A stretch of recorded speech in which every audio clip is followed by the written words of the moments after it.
You're listening to Dish It Up, a monthly podcast serving up the latest news, trends, and events relating to the San Diego food scene. This podcast is recorded as a collaboration between Pacific Magazine and Eating and Drinking San Diego.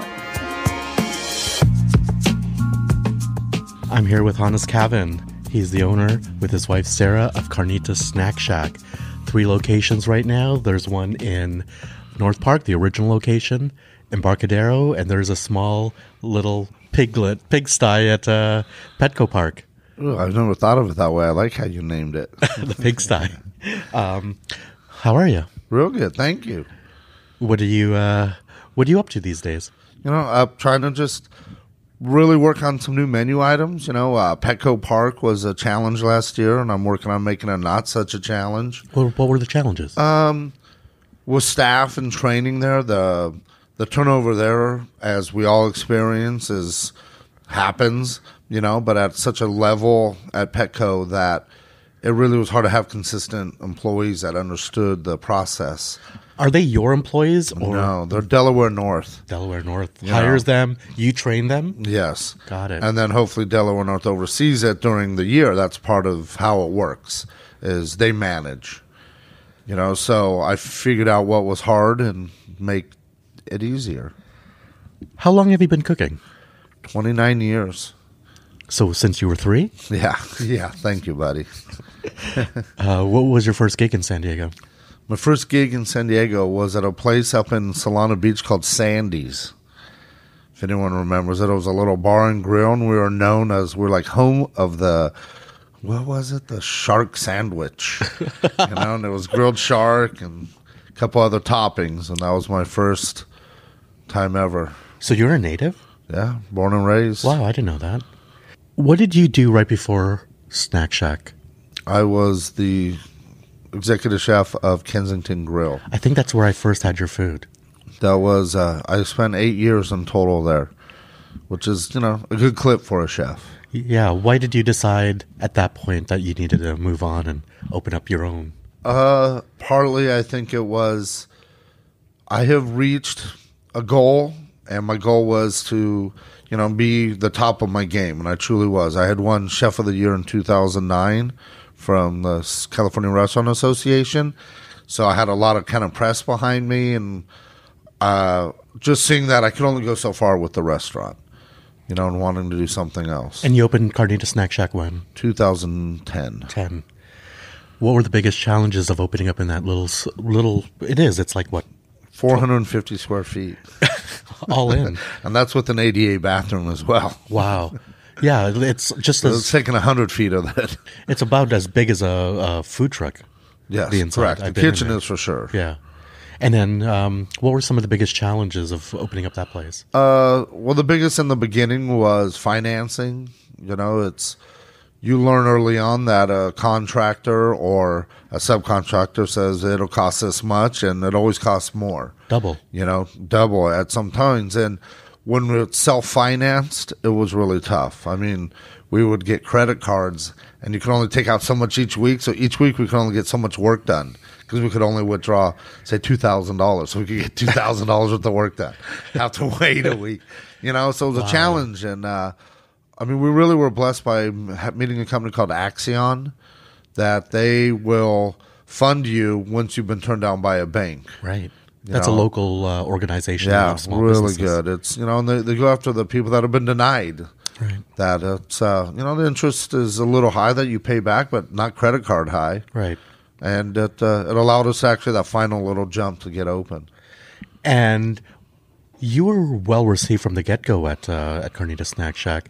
What does that feel like? Well, it felt great. It's all the years of struggling and, working for somebody else, to finally take that jump and do your own thing. And it was great. We have had, I think, good success because I've also been very charitable in my time, working for different organizations. And so I had a lot of good press with me, just even on that side of it. I always, whenever I ask you for anything, you always say yes. You won my abnormal tube meat competition a few years back with one of your sausages. So I know firsthand how generous you are. So thank you for being such a great part of the community. I really feel we're blessed. You know, we get to do what we want. You know, I mean, there's days that I'm like, why the hell am I still cooking? But in the end of it, I get to change people's ideas of food every single day. And where do you normally? What's your daily routine like? I have no daily routine. That's what's changed the most for me. Got it. We've brought in a wonderful director of ops, Guy, and he is changing me to be a better It's not key. chef. Yeah. No, isn't that something you wear if you're doing karate?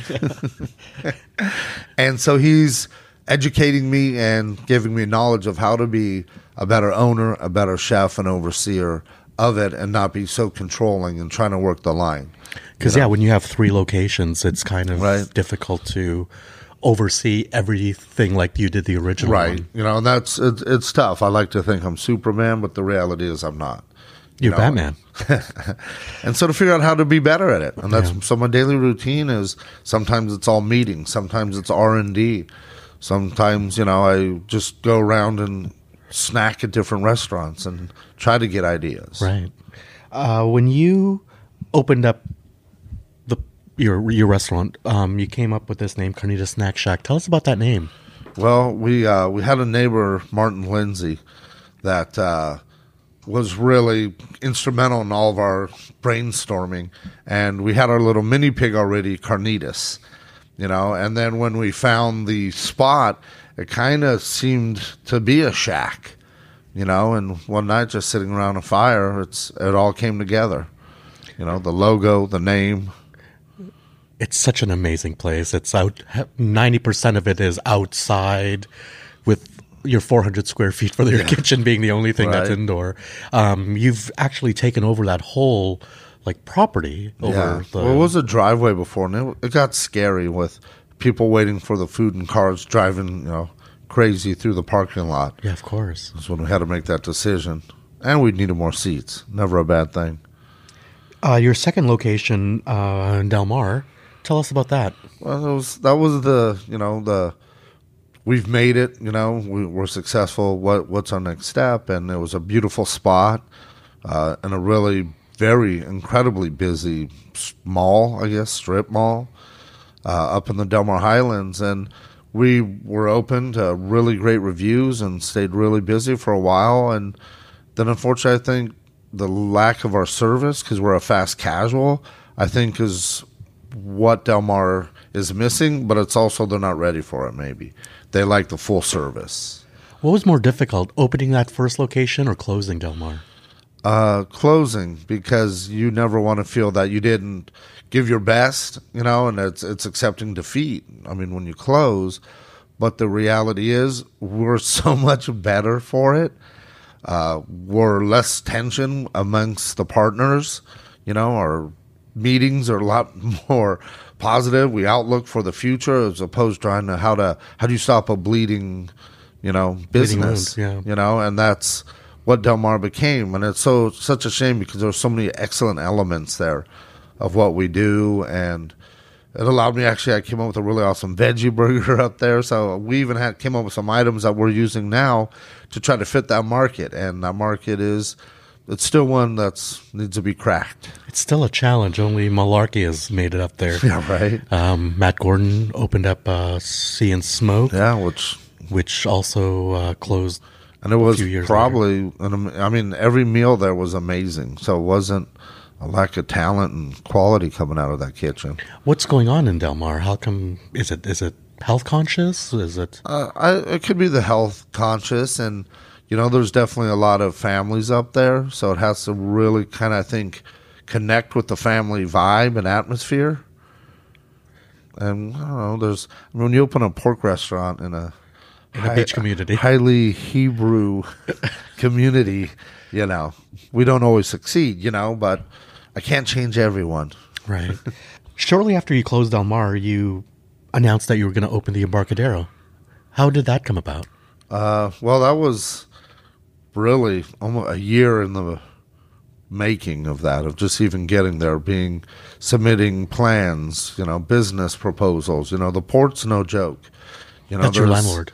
Yeah, that's my landlord, is the Port of San Diego. So it's very, I don't know, a lot of steps involved in it. I guess political maybe is the word I'm looking for, that, you have to follow all these rules and jump through all these hoops. But we offered a better plan, and the fact that they want a fast casual, they wanted a local kid, there was a lot of steps that made it work for us. How is business? Business down there is ridiculous. Yeah. And by that I mean great. We've worked really hard at producing a consistent product at a really high-paced, fast environment. We've redone our drinks to be faster. We get into this where we want everything being so craft, and the reality is craft works on a certain level. You can have really great ingredients, source it, make your own stuff, but actually just be smarter about the dishes. And I think we've worked on that. And talk about that. What do you mean by that? Well, it's if I have every dish has 4 or 5 components, or every drink has 7 things in it, each one takes time. And when you have 50 people roll up at once to get a drink, you can't spend 5 minutes a drink. You need to be pouring, stirring, going. Same with the food. We've figured a way now we get ourselves better prepared by, like pre-buttering the toast. Like little things like that are now what allow us to be a little quicker. And it takes time of figuring that out, that it doesn't hurt the bread by pre-buttering it. But my God, when you're getting 10 orders and you can just put them down and toast it, we're lesser burning. They're more even in color, and we're not refiring as much because we're better prepared for that volume. Are these lessons you learned at the Shack, the original Shack, Del Mar? Are you incorporating all the things that you've learned from Petco Park into this? Yeah, well, Petco helped me a lot this year because I've never seen that kind of volume. Well, how many tickets are you slinging every baseball game? We're getting let's say it's the Dodgers, we'll say a real team comes to town, we're probably close to 1,000 tickets per game. Which is what, triple what you're doing at the Snack Shack? Well, maybe North Park, but not triple Embarcadero. Not on a summer. Right now, yes. It's the different seasons, create it. But the thing is, the 1,000 tickets at the restaurant would be from, we open at 11 and close at 11. We have 12 hours to do it. You do that in like 2.5 to 3 hours at Petco. Wow. That's the biggest difference. Right. When a cruise ship comes in, is that like Well, the bar gets wrecked because drinks are so expensive, but food is free on a cruise. So I've been told. Yeah, I've never taken a cruise. I haven't either. Maybe that's where we connect. Hey, let's go on a cruise. Are you thinking about another location after Embarcadero and Petco Park? I think we've definitely discussed it. What our goal is now is just to produce a product that we're very comfortable with every single day and a guest experience. So we're spending a lot of money on training now. We're working and reworking our manuals just to be on point. I'm doing videos of the food. We're spending the money to try to build a really good core so that people can come in and understand what we're doing. The people that worked with us at North Park, they knew our culture. They knew of me. Those kids we're hiring now, I'm nobody, but before everybody wanted to be part of Chef Hanis and, Sarah and, the North Park vibe. That's still there in North Park, but if we do anything else, it's not going to have the same effect. So how do we make it where you come to work for me, Edwin, and you get your employee book, and by the time you're done with it, you're like, Carnitas Snack Shack, I'm getting branded with it. That's what we're trying to do, and I think that's how we're going to have success in the future, is really making it so you're comfortable at work, you can read it, and follow instructions that show the passion I have, but maybe you understand it at cook level. You don't have to be a chef to understand it. And some of my food got a little chefy. No tweezers. No tweezers. Oh, that'll never happen. We call them tongs. If you were to open up a fourth location, what are some of the neighborhoods you're thinking about? I don't know. We're not even to that point yet, only because we feel like Embarcadero, the way it happened was natural. kind of like North Park, because we'd been looking for so long, and when that little tiny space opened, that was it, and it felt right. And Embarcadero, when we met with them, and we're very blessed to have put enough time into this town that there's stories of us and, what I have been able to do and the charity. And so that all that helped when we found the Embarcadero. And so we kind of hope when we do get ready for that next place that something like that will occur. I was talking to Eric Howarth, who opened up a record store in South Park, and we kind of just talked about how dudes our age, people our age, are now opening up really cool things and doing really cool things in this city. Finally, it's now our time to open up these great bars, great record stores, restaurants. Who are some of the people you grew up with that might be, chefs somewhere or owners somewhere, bartenders? Tell us about the crew you ran with. Well, I ran with the crew that we don't really talk to each other so much. We can't say we were together, maybe. Legally. No, I guess in the early days, I was lucky. I got to hang out with guys like Bernard and Jeffrey Strauss. Bernard Gill. Yes. And the chefs that now are the icons of our city were the chefs, Fabrice, Stefan at Mr. A's, those were the... Who's Fabrice? Poyen? He's still an amazing chef in my book. Does kind of other cooking for families and other things now, but what he had done is always took the time to teach you the right way, and those were the guys that you'd get invited to cook with them, and it was, like you made it, but you just try to learn and understand, what they're doing. And then I hang out at New News, so... Last time I saw you was at New News. Yeah, it was. No, nothing's changed, right? Although now, when I go there, I do enjoy drinking Sapphire and tonics for some reason. Well, you have that golf cart you cruise around town in, so that's an easy jaunt from North Park to New News. Who are some of your heroes as far as, local cooks that you haven't mentioned contemporary right now? Anthony Sensei, I think right now is doing it at J6. At J6, Andrew Reyes at Tidal. I mean, his food's just looking and tasting better and better every time. I mean, I went up to 608 in Oceanside, and I can't even say enough about it. That I wish I really had more time to travel to Oceanside. It's not that far, but there's a lot of things going on in Oceanside. What do you think of that little scene up there? I love it. I mean, Oceanside's always been that kind of scary place. I mean, because being from here, back in the day, National City was nicer. Right.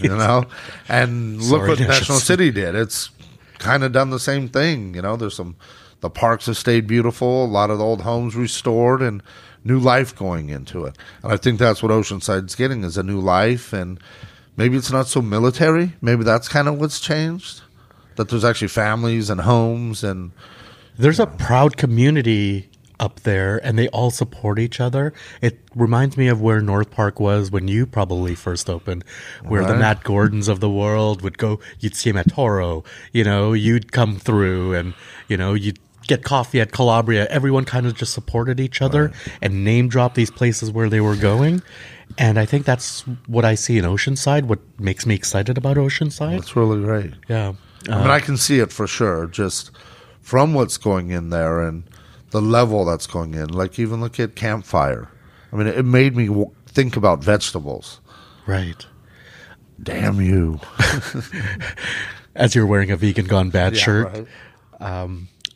Andrew, who was the cover star of Pacific, is the chef over there at Campfire. Another good restaurant up north would be Rob Ruiz at Land and Water Company. Have you been there? Right. And I think personally, my favorite restaurant in town right now is Wrench and Rodent also in Oceanside on Pacific Coast Highway. Yeah, Dave and Wade is probably one of the most inventive chefs out there with his zero waste policy. Right. I can't even imagine. describe when people go, "Oh, what was it like eating there?" I don't know. It's my experience. Yeah. You know, it was fabulous. Textures and tastes that you don't even think of. Temperatures, right? Hot and cold together, and just the knowledge is out of this world. I don't know if he wants me to say this, but we were talking the other day, and he goes, "Yeah, I've been putting some vegan options in other omakases just to see what they say, and no one knows anything. You know, they don't know what I'm putting in there. They just think it's delicious." And I think that's the kind of thing that you do. You create dishes that are just delicious, and you can't put a label on it. Would you really call that sushi? You know, because it has fish, it has rice, but I'm not sure it's sushi. You know, it's so inventive and creative that it's hard to.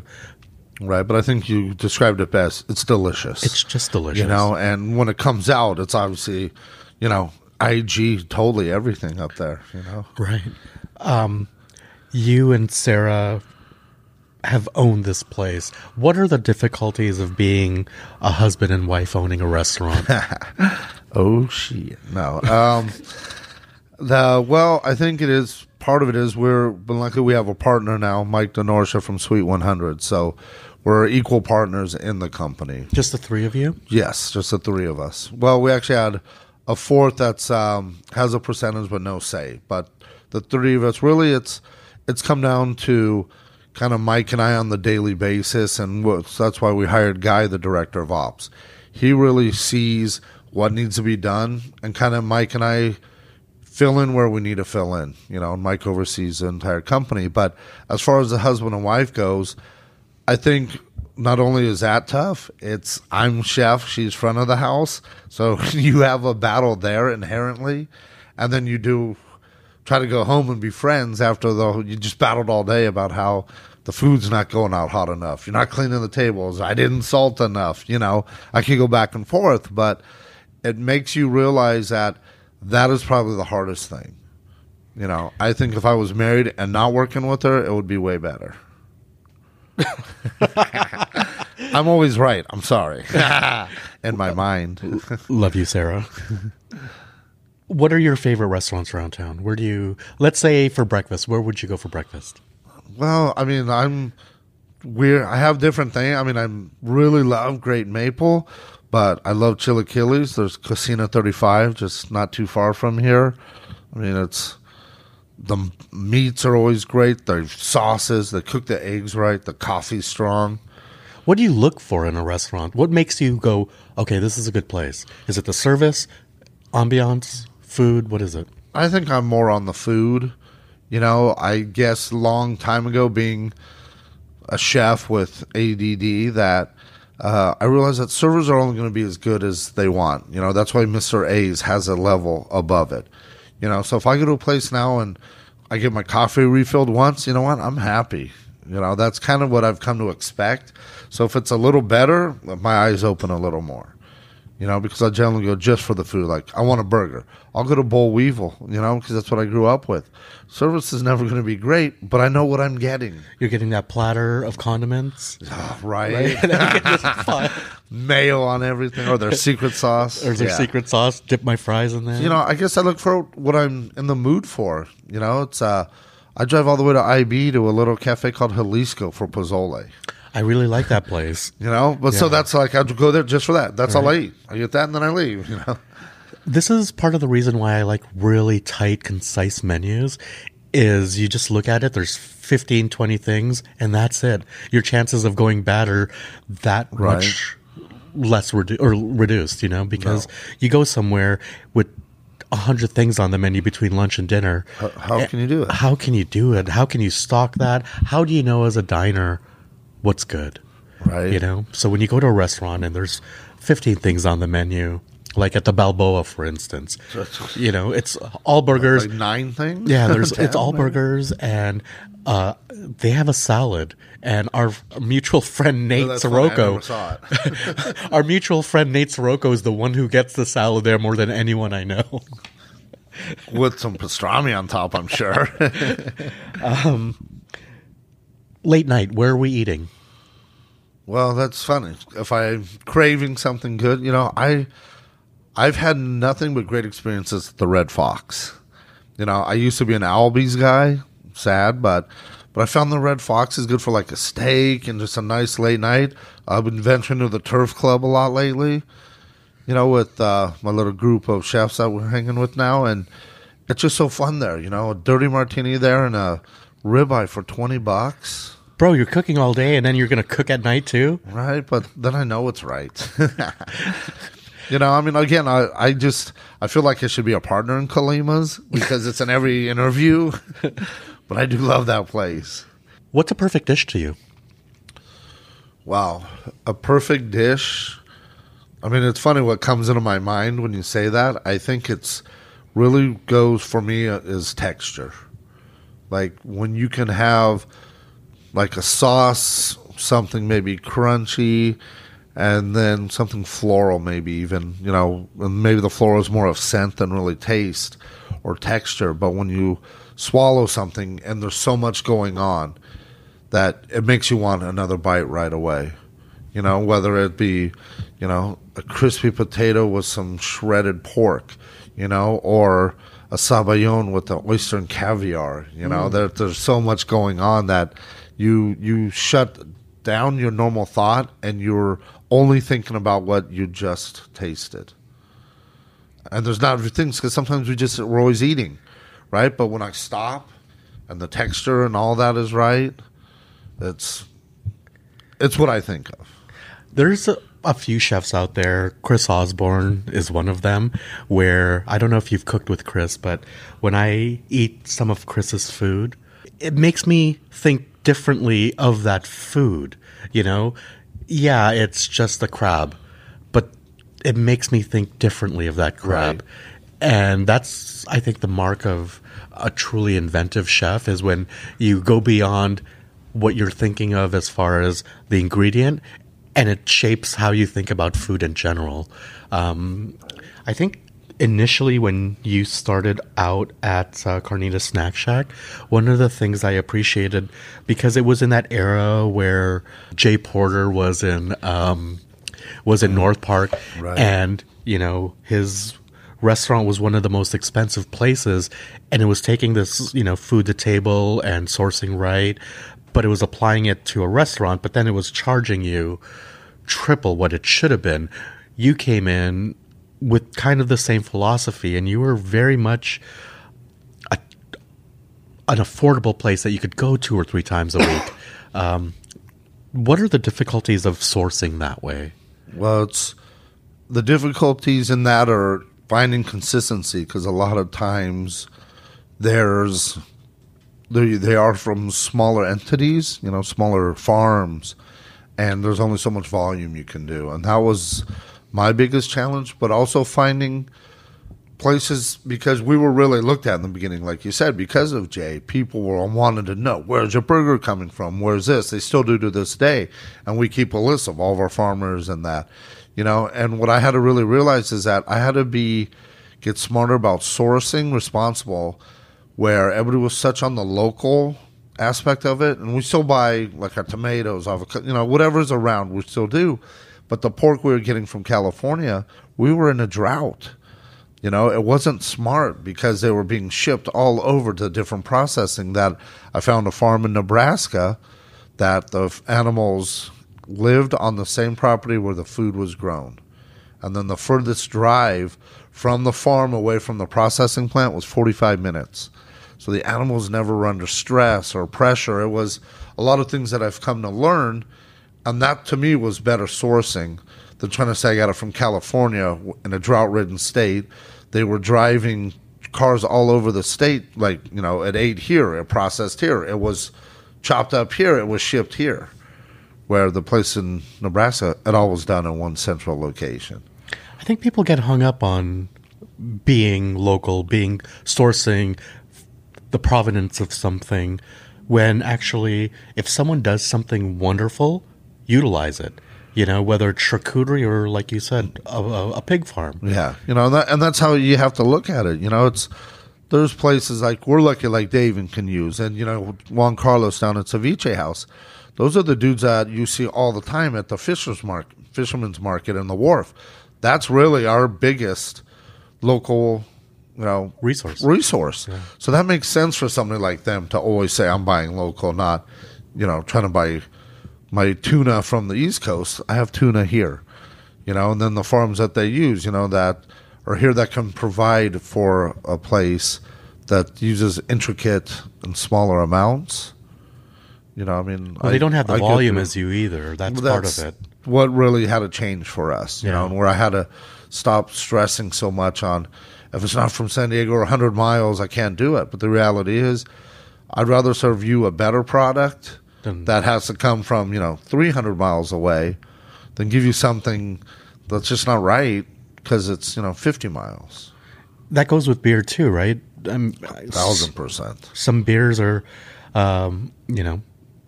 it's great to, as much as you can, support the local breweries. But there's some great beers out in the rest of the country that you might not necessarily have because of the pressures of trying to serve always local. Yeah, Bell's, something, from the Midwest. That's one of the best beers I've ever had, and then you're like Racer 5. How do you not have Racer 5? Right.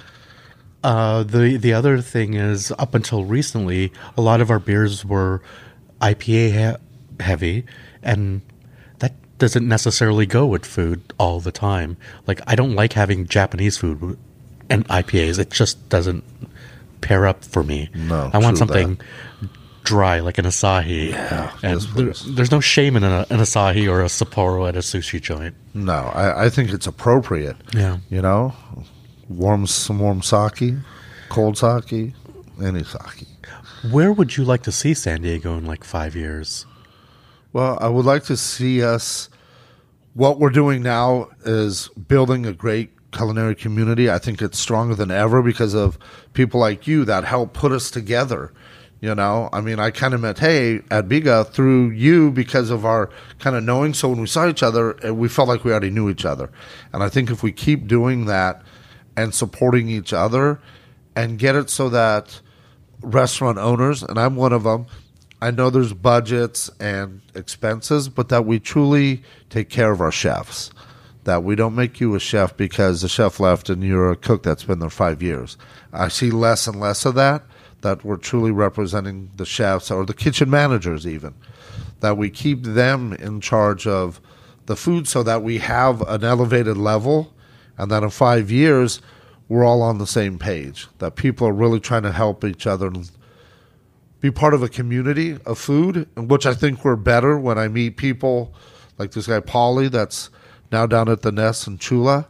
Paulie DeRocher is his name? Yeah, that's a cool dude. But he came and he's like, and we kind of took him in, a lot of us, because he was super cool and funny and great cook, that we got to know him. And he's like, where I came from, people don't help each other like this.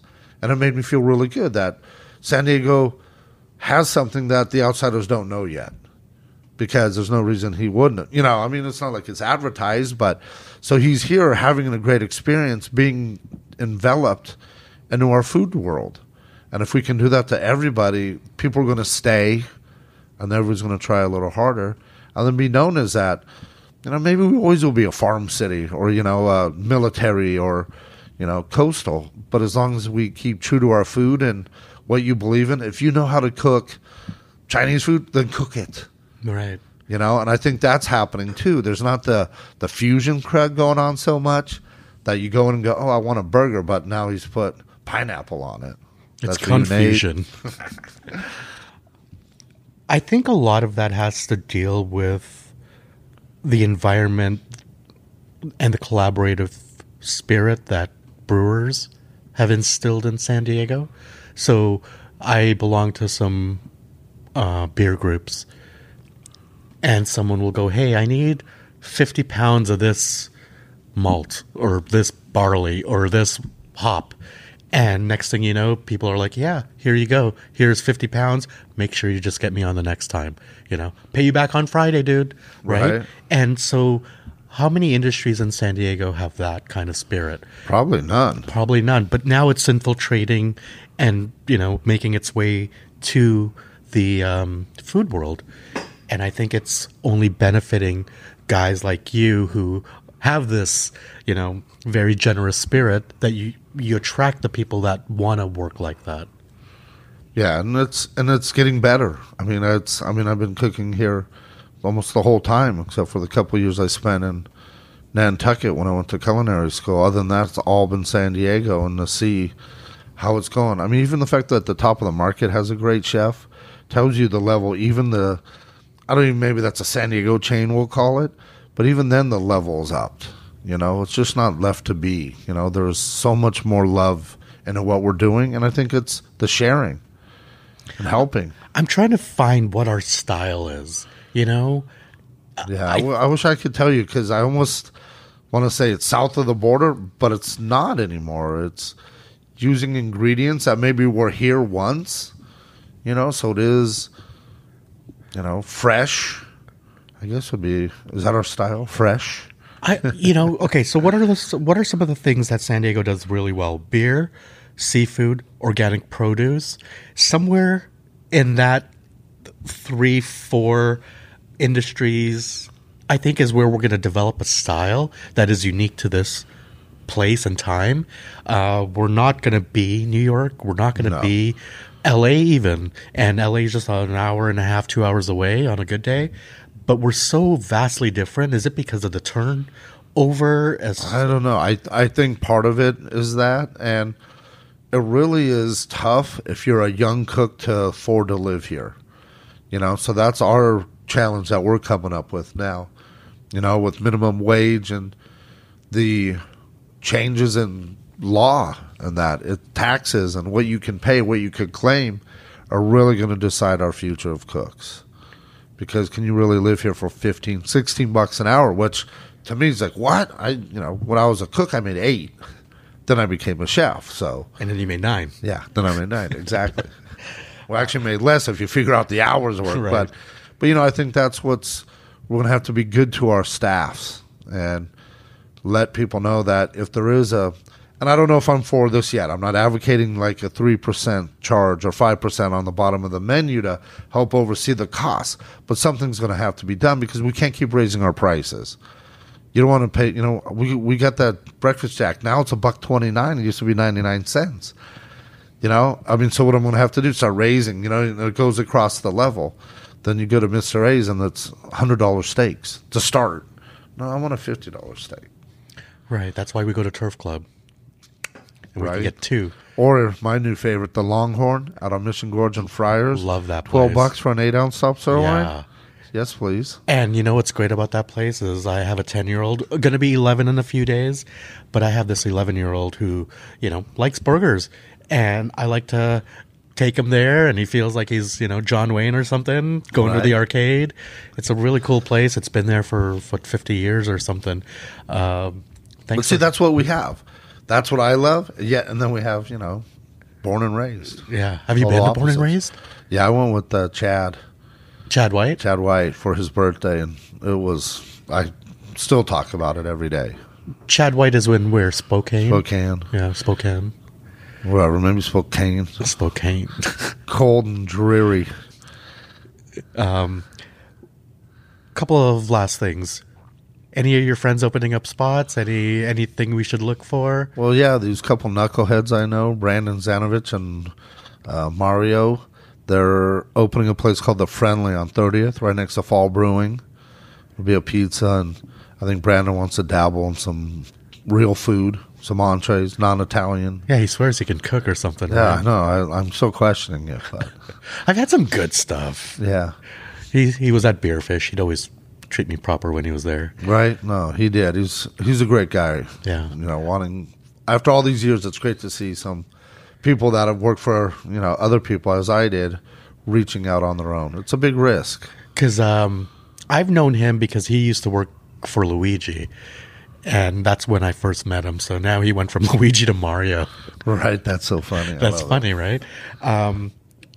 There's I follow you on Instagram and Facebook. You always go to this place, and I always try to get there, but they're never open. It's that torta truck. What is it called? Corazon de Torta. Okay, tell us about that. Yeah, well, I found it randomly, and the guy Tony that runs it just has become a friend, because he loves what he does, and he's so happy. I've never seen him not happy and smiling.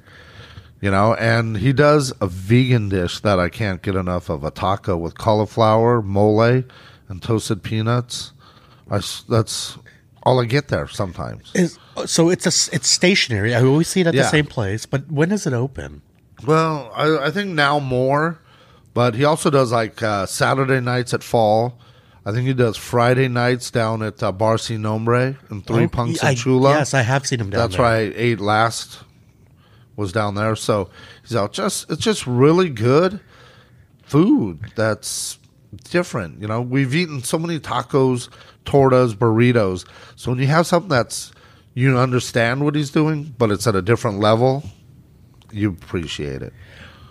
Speaking of Chula Vista, dude, what do you think of what's going on down there? I love it. I'm a huge fan of the Manhattan Bar right off the bat, so it's a win-win to go down there, but. I've been able to spend hours down there. I've been going down with little groups of chefs, and we just check out the breweries. The restaurants are so good down there. It's great to see it. I interviewed Steve Brown, who does temp down there. Great guy. His food is spectacular. I went to a Wagyu, sushi, and sake dinner. The one with Anthony Pascal from Psycho Sushi. Yeah, I wanted to go. You should have. It was a little rich. It was $200 a ticket. That's what I mean. Yeah. I asked him. I need a lot of Kalimas for $200. I asked him on the podcast, are we ready? He goes, we better be ready. I'm charging $200. Are we ready for $200 dinners? I don't know if we're ready for that yet. I think it can be done. There's over 1 million people in the city. We better be able to fill $50 dinners at 200. With the cannabis becoming legal, those dinners are going to start coming around, and I can see them being a little costly. So we're going to be a hub for fresh produce, seafood, beer, and cannabis. Right? Why would anyone leave San Diego? Craziness? No, actually, yeah. It's right around the corner, January 1st. What are you doing? In regards to that? I've definitely have done a couple of the dinners, and I wouldn't be opposed to doing more of them because it's an understanding of it.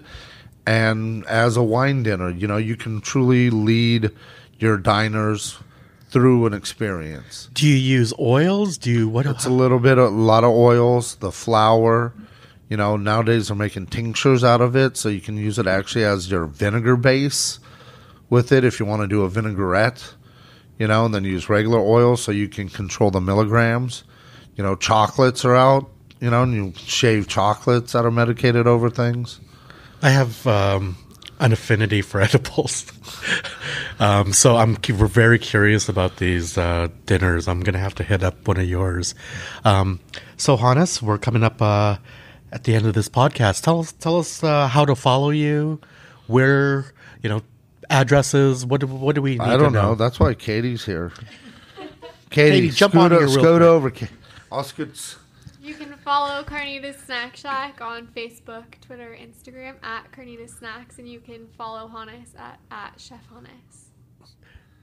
This is his handler because we never know the volatility that might come out of Hanis. Right. What you don't see is the stun gun she's got on her that keep me in line. She just taps it on the table every time I started getting a little loud.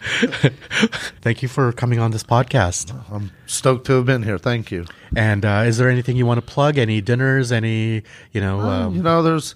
I think just follow us. There's really a lot going on. I'm doing something with Mastiff coming up at the end of this month. And End of January. Yeah. And also one with 10 Barrel, which, that scared me a little. But let's talk about this. I love Tommy. Yeah, okay. So 10 Barrel is one of those really difficult things to grasp. They hire a lot of people. Right. The brewer's an awesome brewer, just like anybody other brewer here in town. Yeah, and then Tommy's been a local chef at Beaumont's. He was at Sea Rocket. He's definitely put his time in, know, and he's got a really good job, and he's putting really amazing food out of, a brewery, we'll call it. You know, what are some of the hate mail that you're getting because of this? Unfortunately, it's Anheuser-Busch is who owns it. But if you know the story, the 10 barrel was done by three friends, you know, and they had the American dream. They sold it for a bunch of money. Sorry, it's Anheuser-Busch, but don't you want that? You know, don't you want, you know, Second Chance or Groundswell to maybe be bought and have a life and growth that could never be expected? That's what happened with 10 barrel. Unfortunately, it's Anheuser-Busch, which carries a non-craft, you know, the evil empire. But the people that work there, the brewer, Benny, awesome dude, super fun, super knowledgeable, you know, and then a great chef. So if it wasn't owned by them, I don't see any issue. Interesting. I had Colby Chandler as a guest, my first episode on the Drink podcast. And I totally agree. It's one of those things where you support them because they're so ingrained in the San Diego community, but you can also see the other side where, man, you know, 10 Barrel is owned by Anheuser-Busch. But like we were talking about off mic earlier before we got on, who hasn't had Anheuser-Busch? I bet you if you pulled 100 people, their first beer was going to be an Anheuser-Busch. Right, correct. You know? And so maybe it's because we're such a craft city and we take this craft beer so seriously that we cannot. I mean, we have, I don't know, 10 people making truffles in this town. Yeah. All different, you know, from Ashley's, you know, pretty things to Andrea's semi-pretty things. You know, it's all there, though, and I think that's where the craft comes in. And maybe that's what San Diego will be known as. Maybe we become known as the craft food. You know, and we use really what's around us. Yeah. Damn it, Edwin, that was a good one. Well, on that note, Hanis, thank you very much. And this episode is being recorded here at the Pacific Studios. Thank you for your time, Hanis. My pleasure, Edwin. So thank you guys for coming in, and let's touch base in a couple of months, in a year, see where the other projects are going, where they're at. And let's see if your shiny eyes are still... or if we're just 6 feet under by then. Yeah. All right. Thanks, guys, for coming in. Thanks, Edwin.